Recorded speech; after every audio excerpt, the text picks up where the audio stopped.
اعوذ باللہ من الشیطان الرجیم بسم اللہ الرحمن الرحیم ان اللہ وملائکتہ یصلون علی النبی یا ایہا الذین آمنوا صلوا علیہ وسلموا تسلیما اللہم صلی علی سیدنا مولانا محمد وعلی آل سیدنا مولانا محمد واصحاب سیدنا مولانا محمد وبارک وسلم وصلی علیہ۔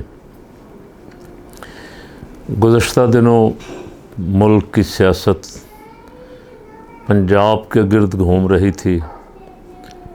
پنجاب کا مسئلہ سپریم کورٹ میں گیا۔ سپریم کورٹ میں پرویز الہی صاحب کے حق میں فیصلہ ہو گیا۔ اب وہ پنجاب کے وزیر اعلیٰ ہیں، لیکن خبر یہ ہے کہ وفاقی حکومت کو وہ ہضم نہیں ہو رہے اور منصوبہ بندی ہو رہی ہے کہ کسی نہ کسی طرح پرویز الہی کی حکومت پنجاب سے ختم کرنی ہے اور دوبارہ حمزہ شہباز کو پنجاب میں واپس لانا ہے۔ گورنر راج کے ذریعے ہو، کوئی بندے خرید کے ہو، کوئی جائز ناجائز جو طریقہ بھی ہو، بہرحال حکومت پنجاب کی بھی ہمارے ہاتھ آنی چاہیے۔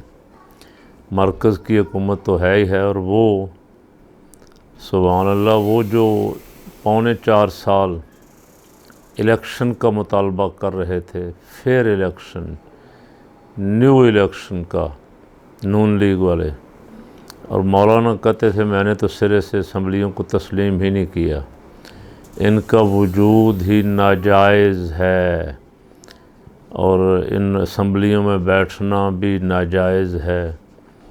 اب وہ مولانا کہتے ہیں ہم مدت پوری کریں گے، ہمارے ککڑی ہمارے ہاتھ آ گئی ہے، ہم تو کسی صورت بھی سے ذبح کیے بغیر اور کھائے بغیر اور ہضم کیے بغیر نہیں چھوڑیں گے، جو مرضی کر لیں۔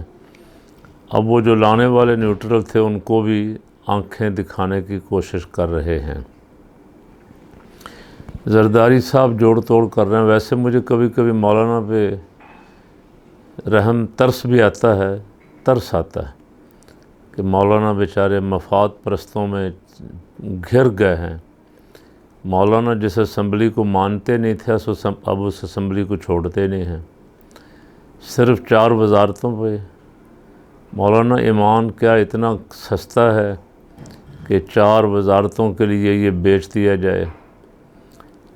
مومن اتنا سستا ہے کہ وہ چند روزہ اقتدار کے لیے اپنے آپ کو، اپنے نظریات کو، اپنی جماعت کو، اپنے بڑے بڑے علماء کو سر بازار فروخت کر دے۔ کچھ غور ضرور فرمائیں۔ پھر جن کے لیے آپ وکیل صفائی بنے ہوئے ہیں، زرداری، نواز شریف، شہباز شریف، مریم، حمزہ، وہ آپ کے وکیل صفائی نہیں بنیں گے۔ وہ معاملات اپنے باہر سیٹ کر رہے ہیں، انہی یہودیوں سے سیٹ کر رہے ہیں جن کا آپ عمران خان کو ایجنٹ کہتے تھے۔ انہی یہودیوں کے ساتھ، امریکنوں کے ساتھ، اسرائیلیوں کے ساتھ زرداری صاحب باہر بیٹھ کے معاملات طے کرتے ہیں اور آپ ان کے اشاروں پہ پھر ناچتے ہیں۔ بڑا ہلکا لفظ ہے، آپ کی شایع نشان تو نہیں ہے، لیکن بدقسمتی ہے جو آپ کا آج کل لہجہ ہے، جس طرح کا تلخ لہجہ، اور تلخ لہجہ بھی حق کے لیے نہیں ہے، تلخ لہجہ اس لیے ہے کہ ہم اقتدار نہیں چھوڑیں گے۔ تمہاری تتلیوں کو پتہ نہیں کیا کیا آپ کہہ رہے ہیں، گرم زمین کو ہم گرم کر دیں گے اور کیا کیا کچھ گرم کر دیں گے۔ لوگ تو آپ کو ایسا نہیں سمجھتے، لوگ تو تمام تر باتوں کے باوجود بھی سمجھتے ہیں کہ آپ طبقہ علماء میں سے ہیں۔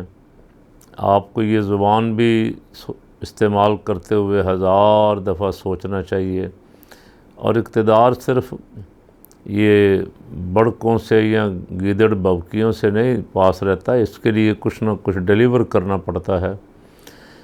آپ نے اپنی حکومت سے ایک دن بھی پوچھا کہ جب سے یہ آئے ہیں یہ زوال کی طرف ہیں، ملک بھی زوال کی طرف ہے۔ انہوں نے ڈالر کی قیمت روکنے کے لیے، پٹرول کی قیمتیں نیچے لانے کے لیے، بجلی کی قیمتیں جس سے پورے ملک چیخ رہا ہے، نیچے لانے کے لیے کچھ کیا ہے؟ تو جواب نفی میں ہے۔ نہ آپ نے پوچھا ہوگا، نہ آپ اس کی ضرورت ہے۔ نہ وہ جو اتحادی حکمران ہیں ان کو اس کی ضرورت ہے۔ وہ جو 4 روپے پٹرول مہنگا ہونے پہ مہنگائی مارچ کرنے آئے تھے، ان کو اب اس سے کوئی غرض نہیں کہ کراچی کے عوام پہ کیا بیت رہی۔ کراچی جیسا شہر جس پہ 35-40 سال سے مسلسل پیپل پارٹی حکومت کر رہی ہے، وہ پانی میں ڈوبا ہوا ہے۔ ڈیفنس جیسے علاقے جو ہیں وہ پانی میں ڈوبے ہوئے ہیں۔ باہر سڑکیں نہروں اور دریاؤں کا منظر پیش کر رہی ہیں۔ بے حد نقصان ہو چکا ہے، اور بلوچستان میں تو ایسی تباہی ہے، اللہ معاف فرمائے، شامت اعمال ہے کہ کوئی قابو میں نہیں آ رہا سلسلہ۔ اتنا پانی زیادہ ہے کہ رات میں دیکھ رہا تھا خبروں میں شاید کو 100 سے زیادہ افراد جو ہیں ان کی لاشیں سکھر بیراج سے لاشیں تیرتی ہوئی آ رہی ہیں، کہاں سے آ رہی ہیں اللہ عالم، کوئی پوچھنے والا نہیں۔ حکمرانوں نے اس پہ کوئی اجلاس نہیں بلایا، اس کے لیے کچھ نہیں کیا، بلکہ اس پانی کا ایک ہی حل تھا۔ اب یہ جو بلوچستان میں جتنا پانی ہے، کیا کاش یہ جو ہمارے حکمران بیٹھے ہوئے ہیں صوبوں میں، مرکز میں، یہ اس پانی کا کوئی بندوبست نہیں کر سکتے تھے۔ جب بھی کبھی کوئی پانی کا بندوبست کرنے کی آواز اٹھتی ہے، کوئی کالا باغ ڈیم کی، یہ سندھ کے سیاستدان سب سے زیادہ شور شرابہ کرتے ہیں، اس لیے کہ پانی کے نام پہ تو سیاست کرنی ہے انہوں نے۔ پانی کا ذخیرہ بھی جمع نہیں ہونے دیتے، ڈیم بھی نہیں بننے دیتے، اور پھر سیاست بھی پانی کے نام پہ کرتے ہیں، اور صوبائیت کی سیاست کرتے ہیں۔ پنجاب نے پانی روک لیا، فلاں نے پانی روک لیا۔ اب قوم ان کے مکروہ عزائم اور بے نقاب چہرے دیکھ لے، اب ان کو پانی کی اتنا پانی اللہ کریم ہمیں مہربانی فرما دے، اتنا پانی دیتا ہے، اگر ہم جمع کر لیں تو یہ 1 سال تو کیا کئی سال ہم سے ختم نہ ہو۔ ہماری ضروریات کے لیے پنجاب، خیبر پختونخوا، سندھ، بلوچستان اتنا پانی ہے کہ کوئی حد و حساب ہی نہیں۔ لیکن کاش کوئی اوپر ملک کا ہمدرد خیر خواہ بیٹھا ہو جو اس پانی کو جمع کر لے، یہ پانی لوگوں کو مارنے کے بجائے غریبوں کو زندگیاں بخشنے والا بن جائے۔ یہ اللہ کی عظیم نعمت جس سے وہ مردہ زمینوں کو زندہ کرتا ہے، پھل اگاتا ہے، پھول اگاتا ہے، رزق نکالتا ہے زمینوں سے اسی پانی کی برکت سے۔ یہ پانی رحمت کا پانی اگر ہم کسی ڈیم بنا کے جمع کر لیں، جن علاقوں میں بارش کا پانی بہت زیادہ ہوتا ہے، بہاؤ زیادہ ہوتا ہے، وہاں منصوبہ بندی کریں کہ اس کو کیسے جمع کیا جا سکتا ہے، کیسے استعمال میں لایا جا سکتا ہے۔ لیکن اس پہ تو ہمارے سیاستدانوں کے پاس وقت ہی نہیں ہے۔ ایک دوسرے کو لانے میں، گرانے میں منصوبہ بندیاں، سودے بازیاں اور سودے بازیاں بھی کہاں ہو رہی ہیں؟ امریکہ میں جا کے۔ ایک صاحب دبئی میں بیٹھے ہوئے ہیں، کچھ نمائندگان، ایجنٹ طارق فاطمی جیسے امریکہ میں جا کے ساز باز کر رہے ہیں، جوڑ توڑ کر رہے ہیں، لو دو کر رہے ہیں، کوشش کر رہے ہیں، لیکن ابھی تک انہوں نے حالات سے کچھ سبق نہیں سیکھا۔ خان کا ایک بیانیہ لوگوں کو پسند آیا کہ امریکہ کی غلامی نامنظور، لیکن یہ اس کے باوجود امریکہ کے ساتھ ہی ساز باز کر رہے ہیں۔